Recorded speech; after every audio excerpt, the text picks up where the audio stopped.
Y seguimos con nuestro cuarto invitado de hoy, invitado de lujo, yo diría que a lo grande, magistral. El último invitado del día de hoy para mí tiene un respeto significativo por ser una persona que nos maneja la actualidad política y económica de verdad muy actualizado, muy bien informado, y por eso digo que es mi invitado de lujo el día de hoy. Estoy hablando del señor Tomás Socias, quien vino, o sea, a pesar de que anda con una convalecencia producto de un reposo que tuvo por ahí muy bien, que definitivamente lo va a reactivar ahora más, pero aquí está cumpliendo, lo cual nos llena de bastante satisfacción que nuestros invitados vengan presencialmente a nuestros programas, a nuestras entrevistas, a nuestras conversaciones, porque de eso se trata también. Algo muy humano, y aquí está el señor Tomás Socias, a quien le damos la bienvenida. Bienvenido, Tomás. ¿Cómo estás tú, Wally? ¿Cómo te va? Muchas gracias, Argel, y todo el equipo que tienes, que es muy bueno y hace posible esa, como decía Oscar Yar, esa vibración tuya en los programas, ¿no? Porque no hace falta hacer programas solo, sino vibrar.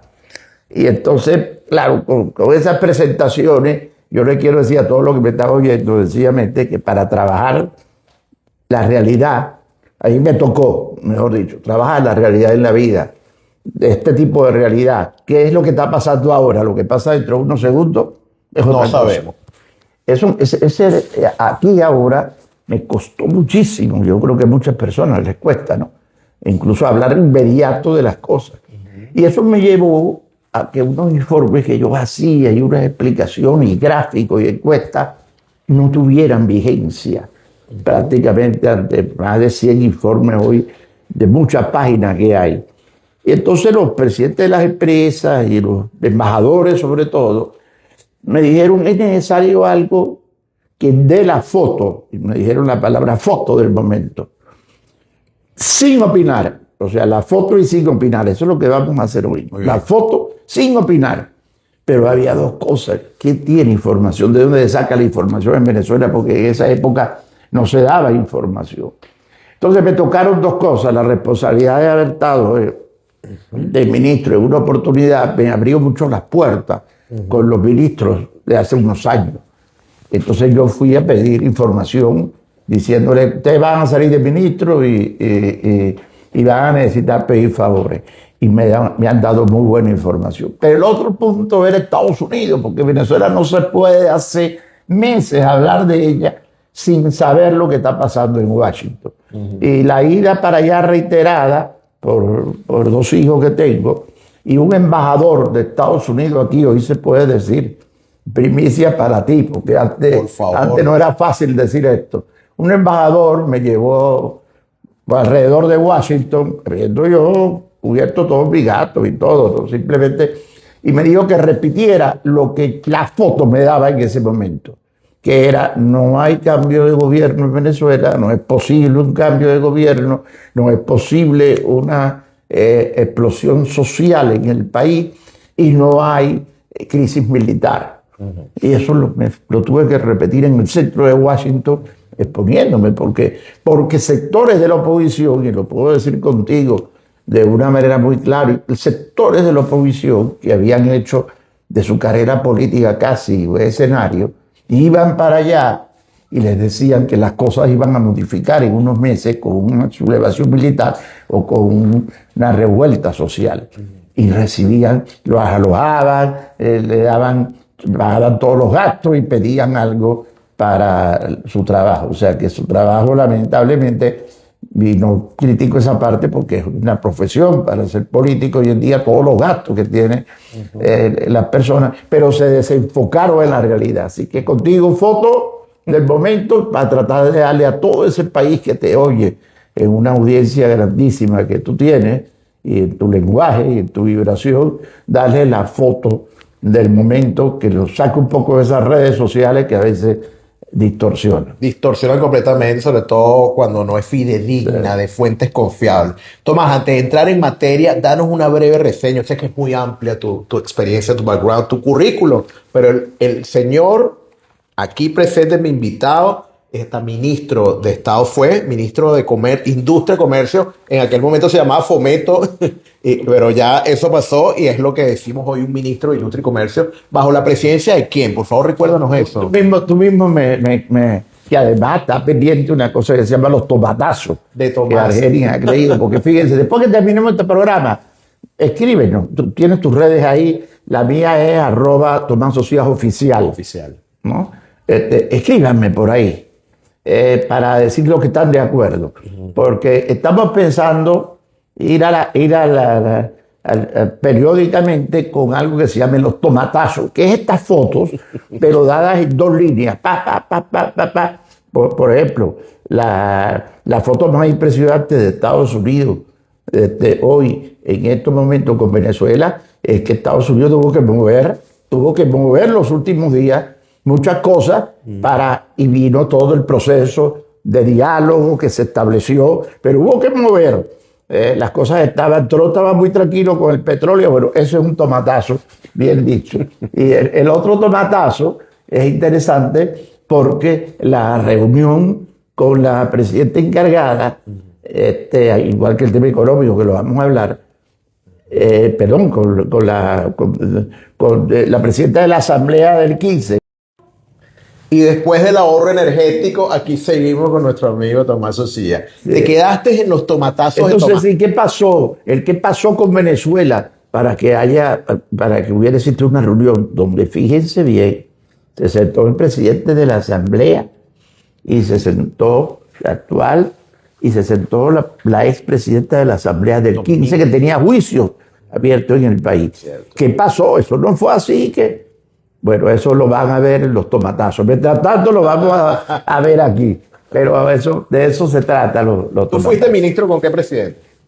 Tú quieres que yo haga un resumen Por favor. del tema, pero vamos a ver así, pero solamente muy rápido para ustedes, que eso nos puede ayudar para la realidad. En los últimos años he tenido la responsabilidad de estar como analista económico y político. Lo estoy realizando es un tipo de trabajo, de un informe semanal que le han puesto muchos periodistas el nombre del informe Socias, semanal con la foto de la realidad. Y ese informe llega a los embajadores, los presidentes de los grupos más importantes del país, presidentes de empresas, ese informe es por suscripción, y sale para el mundo entero, para Washington. Eso tiene una circulación inmediata en ese momento de más de 3.000 dirigentes del mundo entero que tienen que ver con Venezuela. Eso he estado en los últimos años trabajando esta realidad. Pero ¿cómo viene ahí lo más rápido que les puedo decir? Me había tocado ser cuando el presidente Velázquez en la transición, algo parecido al nombre que hay ahora en la transición, la responsabilidad de ministro. Ese ministerio tenía la industria, el comercio, la superintendencia de seguro, inquilinato, o sea, los alquileres, otro tipo de áreas y organismos adscritos de las corporaciones del país. Por ejemplo, la Corporación de Fomento tenía, todo empresas del Estado adscritas, como sigue siendo ahora diferente, y entonces esa responsabilidad permitió entrar en lo que significa cómo se maneja un país, ¿no? Todo eso entre telones. Antes había tenido la responsabilidad de ser diputado en la Asamblea por un partido de oposición que me quiso, lo que hice fue, estando allá, tratar de unir un chavismo iniciando con una oposición que no podía prácticamente hablar por los enfrentamientos. Esos fueron muchos años de trabajo de diálogo. Y anteriormente había tenido la responsabilidad de presidir la Cámara de la Industria de Alimentos, Cavidea, que fue muy, muy fuerte en cuanto a mucha divulgación, en la Cámara de la Industria Farmacéutica. ¿Cabefaro o Cifaro? La medicina. CIFABE, donde estaban todas las empresas de medicinas en el país. Eso me llevó a dos conocimientos que dan acceso a dos cosas. Primero, a los presidentes del país, a los ministros que les interesan los alimentos y la medicina. Y segundo, a el país. El pueblo venezolano salta con los alimentos y con la medicina. Incluso los presidentes tienen que cuidarse de los alimentos y la medicina porque puede hacerles cambiar el gobierno. y muchas otras responsabilidades, columnista del Nacional Universal por año. Y esas responsabilidades fueron las que me llevaron al toque de la realidad que tenemos hoy. Y eso te ha dado la credibilidad de la que gozas hoy por hoy, esas referencias, ese trabajo, ese transitar por estos definitivamente órganos de toma de decisiones gubernamentales, pero también gremiales. Es lo que te ha hecho que tengas el nombre que tienes hoy por hoy, Tomás, y la credibilidad. Tus fuentes son, bueno, el secreto mejor guardado son tus fuentes, las que te dan tantas informaciones, información veraz, fidedigna y oportuna. Yo soy fiel lector, consumidor de ese informe Socias y definitivamente sin desperdicio. Ahora sí, entonces vamos al grano. ¿Cómo está el país hoy, 17 de agosto? Mire, se volvió a ir la luz, pero volvió. Vamos y venimos. A ver, danos sí tu gran tomatazo. Sí, la foto revela, déjeme primero empezar, y me permite que nos están escuchando, empezar por la visión de Estados Unidos, para no decir la nuestra. ¿Qué piensan en Washington hoy? Quiero decirle a ustedes que la información de Washington no se puede trabajar solamente con la información que se desprende. Hay que saber lo que está pasando en la Casa Blanca. Fíjense lo que les digo, ¿no? No bastan las noticias para saber lo que pasa en la Casa Blanca es bastante difícil para un venezolano. Pero Venezuela se quedó para Estados Unidos sin información cuando no tenía embajada. Y entonces los asesores de Trump del primer gobierno, igual que los de Biden y para atrás, asesores y consejeros, empezaron a contactar a Venezuela y llamar para preguntar. Una de esas personas me tocó ser a mí, desde el punto de vista de que ellos necesitaban información veraz, no la encontraban fácilmente porque el venezolano periodista o el venezolano normal de la información estaba apasionado de un lado o del otro y necesitaban la realidad un poco de las cosas, por un lado, y por otro lado, la cierta fuente confiable. Y ese es el lado de Washington, consejeros y asesores que llaman todavía para preguntar sobre Venezuela y que uno puede tener alguna información adicional. Por ejemplo, Trump se empeñó en el día de ayer, entre ayer y hoy, en llamar al edificio que le puso su nombre, el Centro Trump, ¿no? Y hubo una reunión de junta directiva hoy, eso está pasando, donde la junta directiva ratificó que ese edificio, el Centro Trump, ¿cómo se llama? Bueno, tenía otro nombre antes, pero ahora se llama, con la decisión de hoy, el Centro Trump. Eso es noticia, eso va a salir, pues está saliendo o va a salir. Entonces, esa colisión tan rápida con la información alrededor de la Casa Blanca es una gran... La información, yo creo que en Washington más importante es que después del 3 de enero había como un interés del presidente Trump solamente en recibir el petróleo. De suyo, estamos llegando a 1.300.000 y algo barriles de petróleo diario, ayer y hoy, ¿no? En Venezuela, firmado por supuesto por las cifras de la OPEP, certificado por cifras que se llaman extra información, pero que aparecen registradas en la OPEP del registro de producción de los países. Ese petróleo es incluso, señalan algunos de los asesores o consejeros del Trump, venezolano este año le ha permitido estar en guerra al presidente Trump con varios países. La guerra de Irán se sostiene prácticamente por el petróleo venezolano. ¿Qué quiere decir esto? Que el petróleo venezolano, después de enero, que ha ido para allá, ha ayudado a elevar las reservas petroleras de Estados Unidos o energéticas, pero al mismo tiempo nivelar el precio de la gasolina, ¿no? Y otras fuentes de energía Lo cual hay que tener petróleo para iniciar una guerra. Políticamente es un acierto. Claro. Entonces, sí, Trump. Por supuesto, Trump tiene en sus manos, tiene en estos momentos lo que significa el manejo del petróleo venezolano. Y esta información es tan fuerte que Venezuela no puede negociar petróleo con ningún país sin autorización de Estados Unidos. Toda la producción petrolera se la lleva a Estados Unidos y la paga Estados Unidos a precios del petróleo internacional, que antes la pagaba de descuento. No se devuelve todo exactamente por una serie de temas que después explicaremos.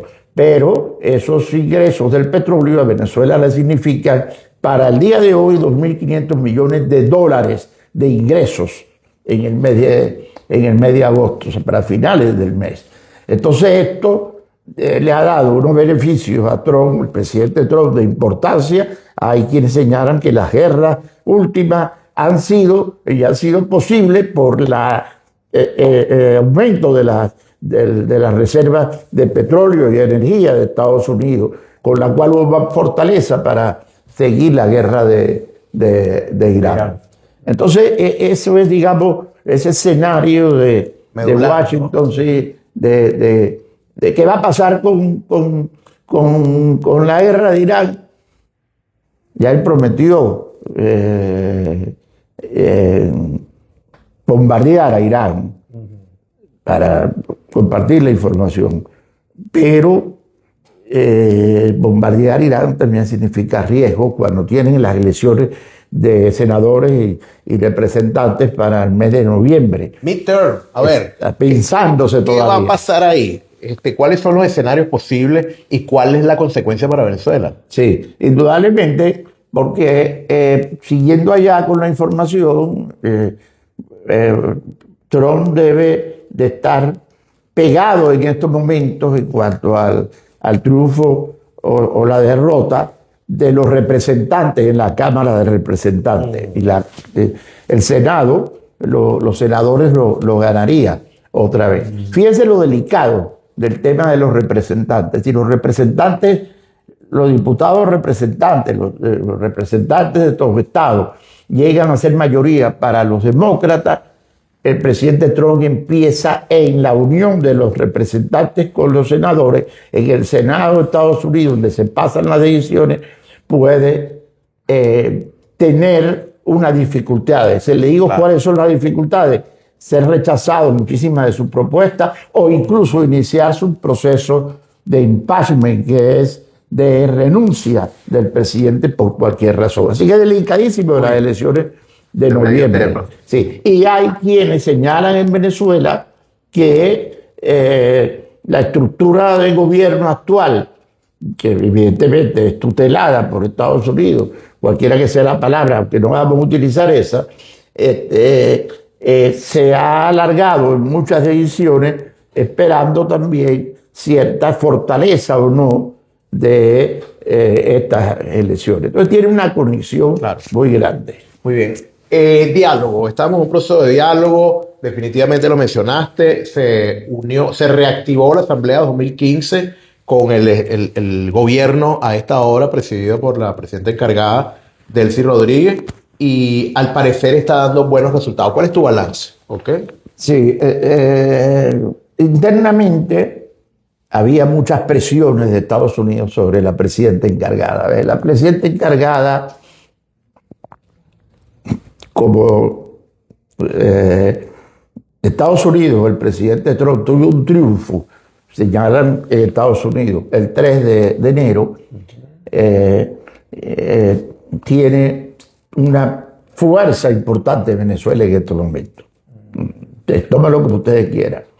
Entonces, ejerce una fuerza importante en las decisiones de la presidenta encargada, que no quería una guerra tampoco, y de los colaboradores inmediatos. La presidenta encargada y los colaboradores inmediatos cercanos de ella están a su vez colaborando con Estados Unidos.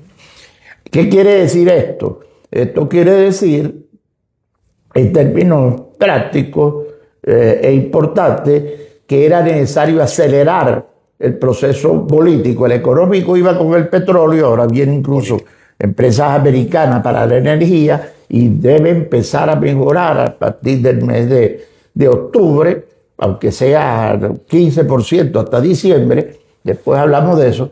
Y en materia económica, pero en materia política. En materia política, el 70% del país está molesto en este momento con la estructura que hay. La presidenta encargada probablemente, estoy dando información, en ningún momento ni Argenis, ni todo lo que me están escuchando, ni yo, estamos haciendo solidaridad ni comentarios sobre esto, es la realidad. Y la realidad es que probablemente la presidenta encargada no tiene una aceptación de más del 58%, no tiene una aceptación de más del 58% del país. Entonces, el Ejecutivo también se siente débil ante una relación muy fuerte de Estados Unidos, donde debe en cierta manera, llevar adelante el tema político. Ante las presiones de Estados Unidos, llámenle como ustedes quieren, el diálogo de Estados Unidos, Estados Unidos dijo que iba a acudir a la presidenta de la Asamblea Nacional del 15, que queda como legal porque Estados Unidos la reconoció.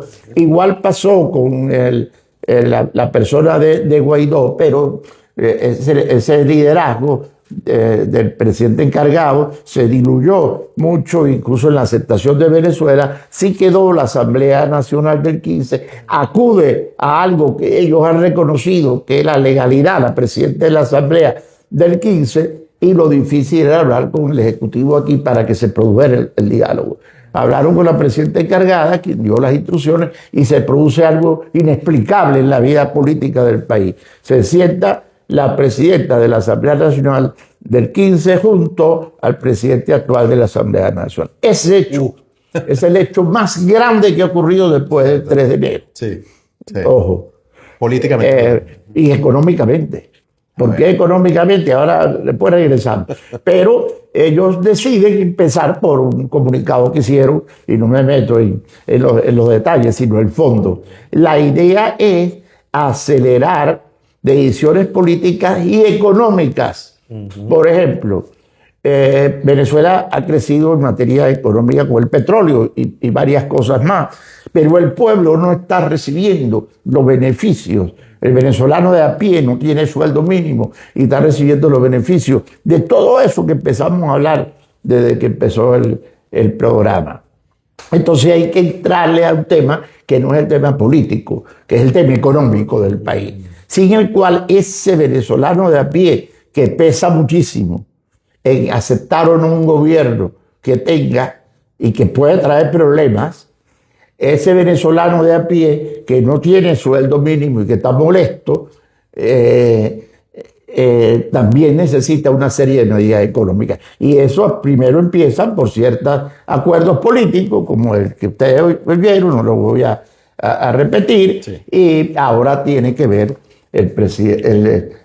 los temas económicos. Le doy otra premisa. El viernes pasado, el presidente de Fedecámara, eso no ha salido por nada, por ningún lado. Agradezcanselo a Argenis que le está dando. El presidente de Fedecámara llamó a medio mundo porque quería reunirse con la presidenta de la Asamblea Nacional del 15 para decirle que los temas económicos están pendientes. ¿Cuáles son los temas económicos? El sueldo mínimo, ¿no? El empleo en Venezuela, que no se está utilizando al sector privado para la generación de empleo, el tema de los impuestos, el tema de las importaciones y varios temas en el camino. La fue a ver y se produjo esa reunión también histórica entre el presidente de Fedecámara, diciéndole que el tema económico había que acelerarlo en las conversaciones. Eso fue el viernes, en la noche. Felipe Capozolo. Felipe Capozolo, presidente de Fedecámara. Con todo esto, Tomás, ya nada de tiempo. Y paralelo a eso, el presidente de Comercio,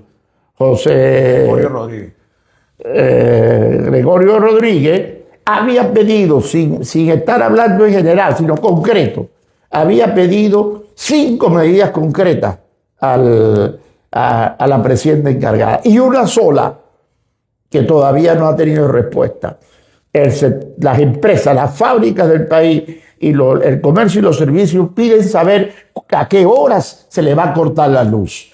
O sea, cortes programados de la energía que está hundiendo a todo el interior del país con más de 6 horas a veces sin luz.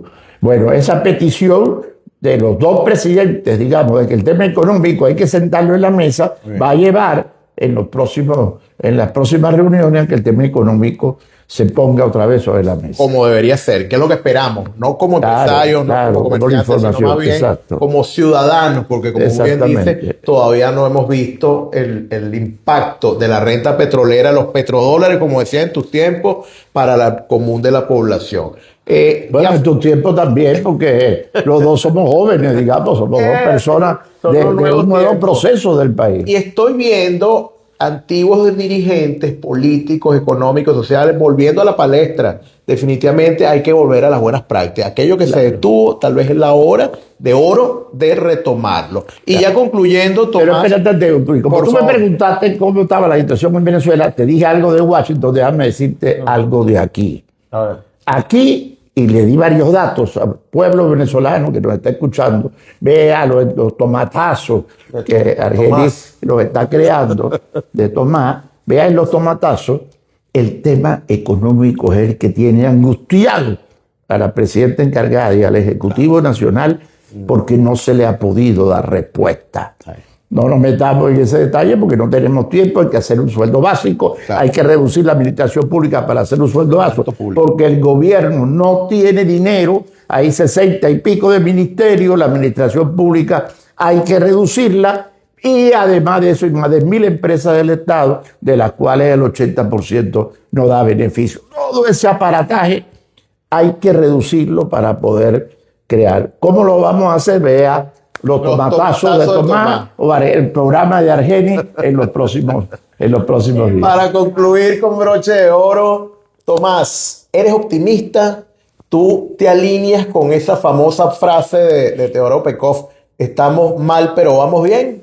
Sí, tú en ese mundo medio político que has transitado, político en tu vida, de tantas experiencias empresariales, incluso pisando el área económica y ahora en el mundo de la opinión pública, has tenido la misma disyuntiva que tienen todos los venezolanos ahora. ¿Qué uno hace con lo que está pasando en estos momentos? Porque hay mucha molestia. Bueno, fíjense, yo me inclino al optimismo. ¿Por qué? Porque todos o casi todos los presidentes de empresas, grupos económicos, embajadores, están optimistas con Venezuela. O sea, optimismo entendido porque los próximos meses va a haber mejoras importantes, no solo en el área política, que todo el mundo está desesperado por ver una decisión, por ejemplo, sobre las elecciones o algo así, sino además de eso, sobre el tema económico. Y esto hace que en mi posición, por encima de todo lo que quiero decir, y violando la norma de que generalmente no opine, porque traslado información, y ese es mi trabajo real, sea un sentimiento de optimismo que refleja la realidad del país. Entonces comulgamos con Teodoro. Estamos mal, pero vamos bien. De todo hay muchas yo diría que estamos muy mal, pero estamos empezando a estar un poco mejor, de bien. Gran conclusión para esta gran entrevista con el señor, una persona de verdad que goza de toda mi admiración, Tomás Socía, quien estuvo con nosotros el día de hoy y a quien vamos a pedirle un mensaje final para despedir este programazo del día de hoy, 17 de agosto. Yo no voy a hacer igual que el presidente de Estados Unidos, porque claro, diciéndole que está feliz con Venezuela. Tampoco les voy a decir nada en relación con pedirles paciencia en medio de lo que está pasando y menos con la luz, o diciendo que el niño mayor o el niño grande o el niño como se llame es responsable de muchas cosas. A partir del 3 de enero Venezuela cambió, porque hay un tema muy sencillo que no me hace meternos en política ni nada y que nos da optimismo, porque Venezuela empieza a tener como una meta y un camino. En el área económica, quédense nada más con lo del petróleo, y en el área política vienen soluciones a esa gran molestia que tiene la población con el tema político, que son mejoras para el pueblo en concreto. Que usted pueda pedir financiamiento de nuevo para comprarse un carro, una cocina, un aire acondicionado, ese tipo de solución que es tan importante, que tiene que ver con una decisión de lo que se llama el encaje legal, esa hay que tomarla. Entonces, realmente mucha fe de lo que estamos haciendo, de lo que el país entero en este proceso en Venezuela. Tomás Social López con nosotros el día de hoy, analista económico, político, pero versado en muchísimas otras materias. Aquí nos dio unas perlas, desde hoy las acuñamos, los tomatazos de Tomás. Suena un poquito feo publicitariamente y dado tu investidura, Tomás, pero vamos a ver cómo le adecuamos eso, porque de verdad la información de valor que maneja el señor Tomás de verdad es invaluable. Así que tenemos que ver cómo organizamos esto para que nos acompañe siempre, Tomás, con tus grandes contenidos, tus tubazos, que aquí lo vamos a llevar tomatazos, porque definitivamente se pierden de vista el poder que tiene. Gracias por estar con nosotros y de esta manera despedimos el programa de hoy. Franquicias en Venezuela culmina solo por hoy, 17 de agosto, su programación semanal para vernos la próxima semana, Dios mediante, y con la puntualidad y organización que nos caracteriza. Estuvimos en la producción Storytelling Pedro Pablo Carreño, en la asistencia de producción Charismo Mogollón, en el diseño gráfico Constanza Gamarra, en la producción ejecutiva quien les habló, Argenis Carpio, @ArgenisCarpio. Recordemos que salimos todos los lunes de 1 a 3 p.m. por acá, por nuestro canal de Instagram, la cuenta de Instagram, en Instagram Live. Después, oportunamente, lo subimos a nuestro canal de YouTube. Nuestros patrocinantes, Más que Seguridad, asesoramiento, acompañamiento tecnológico integral, infraestructura de hardware, licenciamiento de software, soluciones de software libre y de cloud. Seguridad informática, eso es importantísimo. El señor Rafael Núñez, nuestro amigo y aliado. Tenemos también a Protecno Network, te conectamos con el mundo fibra óptica e inalámbrico. Tenemos también a InfoPost, software en el punto de venta y basado en la nube. Recomendamos ampliamente el sistema de InfoPost porque está dando buenos resultados con nuestro ecosistema de la franquicia. Crow, firma internacional de auditoría y consultoría outsourcing, asesoría legal y tributaria, decisiones inteligentes, valor duradero, y nuestra firma de consultoría franquiciólogos consultores, Somos Expansión. Señores, nos vemos Dios mediante el próximo lunes. Que siga la expansión.